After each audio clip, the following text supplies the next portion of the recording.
কারোর সাথে দেখা করাবে, কিন্তু এখানে তো আমরা দুজন ছাড়া আর 10 কাউকে দেখতে পাচ্ছি না। আজও কি কেউ আসবে নাকি আসবে না? জাঙ্কুকের ফোনটা বেজে ওঠে। জাঙ্কুক থেকে বলল, তুই কিছু অর্ডার করলে কর, আমি একটু কলটা অ্যাটেন্ড করে আসি। জাঙ্কুক ওখান থেকে উঠে চলে গেল।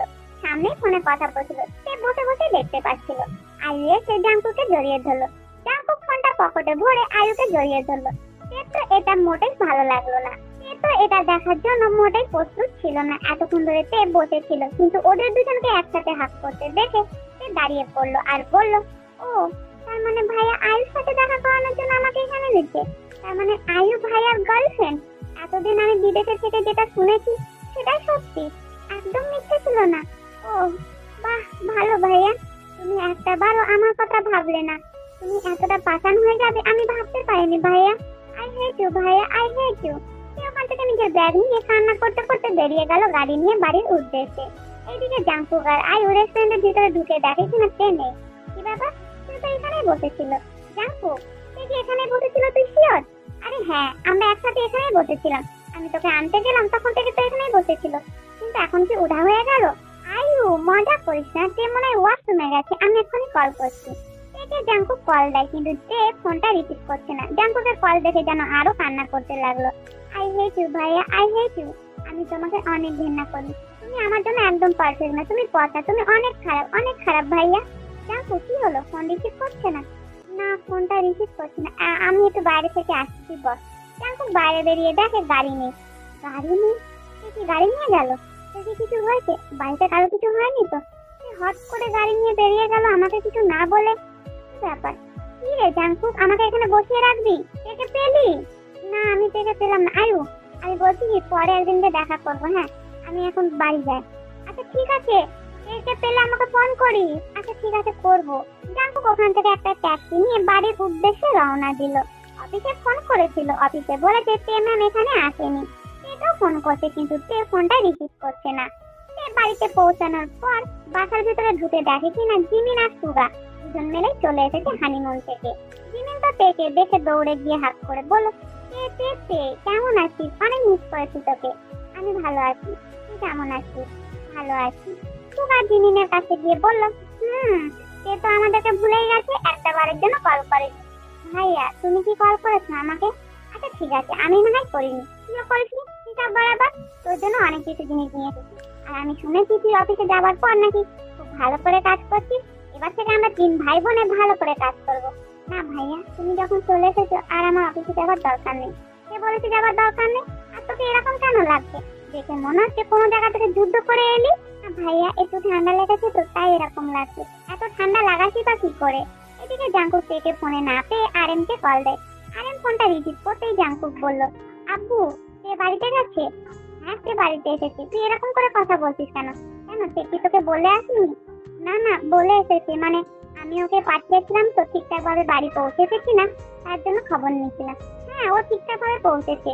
ও জিমিন আর সুগার সাথে কথা বলছে। তুই কখন আসবি? এই তো আব্বু, আসছি, আমার কাজ হয়ে গেছে। জাঙ্কুকের মাথায় কিছু ঢুকছে না। সে কিছু না বলে এরকম করে হট করে চলে এলো কেন? সেটা গিয়ে জিজ্ঞেস করতে হবে ব্যাপারটা। সে তো নিজের রুমে চলে গেল। ভালো লাগছে না তে। জাঙ্কুক বাড়ি ফিরে দেখে কিনা লিভিং রুমে সবাই বসে রয়েছে, কিন্তু তে নেই। কিরে সুগা, কখন এলি? এই এলাম। কে কই রে? এ তো আমার পকেটে ছিল। দাঁড়া, কোথায় যে রাখলাম। আসা মাত্রই মজা করতে আরম্ভ করে দিয়েছিস, তাই না? তুই যেটা জিজ্ঞেস করছিস তারই তো উত্তরটা দিলাম আমি। দেখছি সেখানে তে নেই, তার মানে সে তার রুমে হবে। তুই রুমে গিয়ে খোঁজ না। জাঙ্কুক ওখান থেকে চলে গেল। এইদিকে সবাই সুগাকে একভাবে দেখতে লাগলো। আরে জাস্ট আমি একটু মজা করছিলাম, অনেকদিন তো মজা করিনি, তাই অ্যাকচুয়ালি মজা করলাম। ভাই হয়তো তার জন্য। সে রুমে ঢুকে দরজাটা বন্ধ করে দেয়। সে তো এতক্ষণ ধরে বসেই ছিল, কিন্তু জাঙ্কুককে দেখে দাঁড়িয়ে পড়ে। জাঙ্কুক তেকে দেয়ালের সাথে পিন করে ধরে। ভাইয়া, লাগছে হাতে। লাগছে মানে? তুই আমাকে না বলে এসেছিস কেন? এতক্ষণ ধরে তো আমার ভয় লাগছিল, এখন তোর লাগছে? আমার ভালো লাগছিল না, তাই আমি চলে এসেছি। তোর ভালো লাগছিল না সেটা তুই আমাকে বলে আসতে পারছিস, না বলে এসেছিস কেন? আমার কথা শোনার জন্য তোমার কাছে টাইম থাকবে, তবে তো না আমি তোমাকে বলবো। তোর কথা শোনার মতন টাইম ছিল না মানে? আমি তো জাস্ট ফোনে কথা বলতে গেছিলাম, আর সেটা আমি তোকে বলে গেছি। তারপরে তুই আমাকে না বলে কেন এসেছিস? আচ্ছা সেটা না হয় বাদ দে, আমি কল করছিলাম, আমার কলটা রিসিভ করিসনি কেন? আমার ফোন সাইলেন্ট ছিল, তাই আমি রিসিভ করিনি। ও আজকাল একটু বেশি মিথ্যা কথা বলছিস না তে। আমি মিথ্যা কথা বলছি না, আমি সত্যি কথা বলছি। সে যে ওখানে জাংকুক আর আয়ুকে দেখে চলে এসেছে সেটা জাংকুক জানে না। জাংকুক ভেবেছে তে হয়তো আয়ুক আর ওকে একসাথে দেখেনি, তার আগে চলে এসেছে। আমি হয়তো ভেবেছিলাম তে তুই হয়তো ওখান থেকে কোনো কারণেই চলে এসেছিস, কিন্তু এখন বুঝতে পারছি তুই কোনো কারণ ছাড়াই ওখান থেকে নিজের ইচ্ছাতে এসেছিস, তাই না তে? হ্যাঁ ভাইয়া, আমি ওখান থেকে নিজের ইচ্ছাতে এসেছি। কেন এসেছিস? ভালো লাগছিল না তাই চলে এসেছি। ও, ভালো লাগছিল না নাকি অন্য কোনো কারণ আছে এর পেছনে? না ভাইয়া, এর পেছনে কোনো কারণ নেই। ও ঠিক আছে, আমাকে না বলে আর আমাকে না জিজ্ঞেস করে যেন কোথাও না যাওয়া হয়। কেন ভাইয়া? এমনি।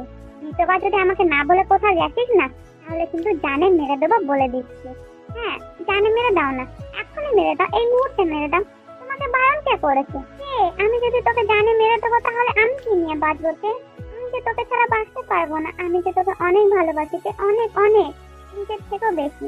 সে তো এসব কথা শুনবো বলে আশাই করেনি। জাংকুককে বলল, কি বললে ভাইয়া? হ্যাঁ তে, আমি তোকে অনেক ভালোবাসি, আর আমি তোকে বলবো ভেবেছিলাম কিন্তু বলতে পারিনি। আজকে আর নিজেকে আটকাতে পারলাম না তে। জাংকুক থেকে হাত করে, সে ভেবে পাচ্ছে না সে কি বলবে। একটু আগে যেটা দেখে এলো সেটা সত্যি নাকি এখানে যেটা বলছে সেটা সত্যি। জাংকুককে সরিয়ে দিয়ে বলল, ভাইয়া আমার খুব ঘুম পাচ্ছে, তুমি এখন এখান থেকে যাও। জাংকুকের হাত ধরে বলল, তে হয়েছেটা কি তোর? আমি তো তোকে কিছু বললাম নাকি? হ্যাঁ ভাইয়া, আমি শুনেছি তুমি আমাকে বলেছো তুমি আমাকে ভালোবাসো, কিন্তু আমি তো তোমাকে ভালোবাসি না। ভালোবাসি না মানে? আমি তোমাকে আগে ভালোবাসতাম, এখন আর আমি ভালোবাসি না। ভালোবাসার জিনিসটা আগে পুরাতন আর নতুন তে, তাই যে আগে ভালোবাসিস আর এখন ভালোবাসিস না? হ্যাঁ ভাইয়া, ওরকমই। আমি তোমাকে আগে ভালোবাসতাম, এখন আর ভালোবাসি না। তাই তুমি এখানে টাইম নষ্ট করো না, যাও এখান থেকে। তোমার লাইফে আমার থেকে ভালো মেয়ে আছে। তোকে কি আমি জিজ্ঞেস করেছি আমার লাইফে ভালো মেয়ে আছে তোর থেকে, বা তোর থেকে ভালো মেয়ে আমার দরকার? আমি তোকে ভালোবাসি আর আমি তোকে বিয়ে করবো। ভাইয়া, এরকম টাইম আমারও ছিল। দেখো, আমি তোমাকে এখন ভুলে গেছি, তুমিও পারবে আমাকে ভুলে যেতে। আমি বুঝতে পারছি তুই আমার উপর রাগ করে অভিমান করে এসব কথা বলছিস, আর তোর অভিমান করাটাই স্বাভাবিক।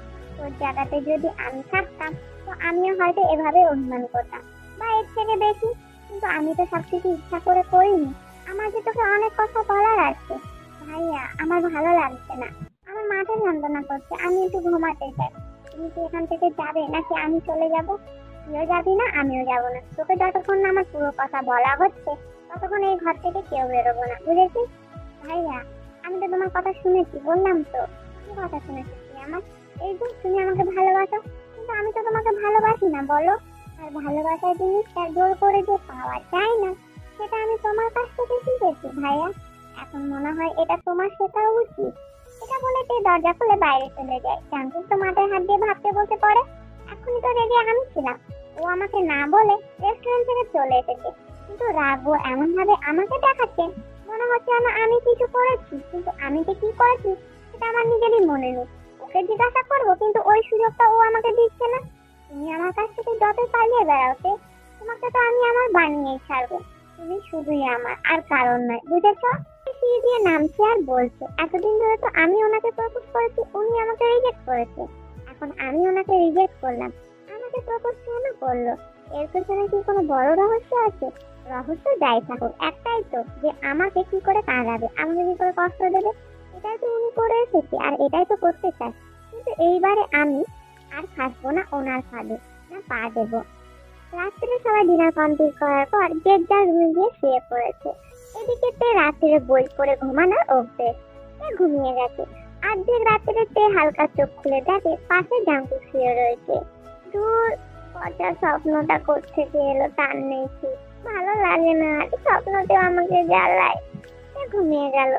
সকালবেলায় উঠে সে বিছানার মধ্যে বসে চোখ খোলে, দেখে কিনা পাশে জাংকুক শুয়ে। সে তো প্রচন্ড পরিমাণ ভয় লাগলো। এই জাংকুকে হাত দিয়ে তোলাচ্ছিল, কিন্তু জাংকুক উঠছিল না, তাই তে একটু জোরে জোরে ঝাঁকড়াচ্ছিল। জাংকুক নিচে ধপাস করে পড়ে যায়।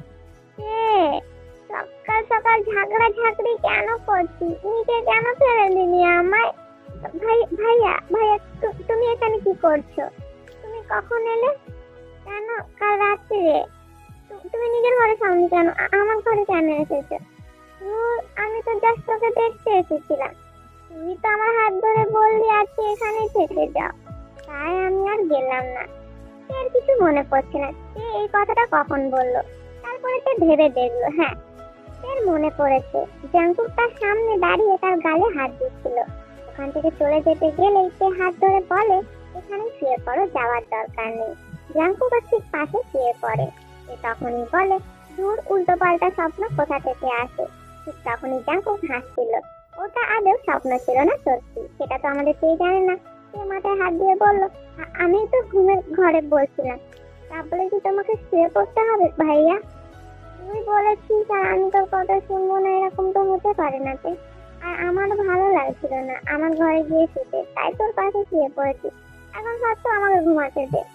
ভাইয়া দেখো, সকালবেলা সবাই উঠে পড়বে, যাও আমার ঘর থেকে, এখান থেকে যাও।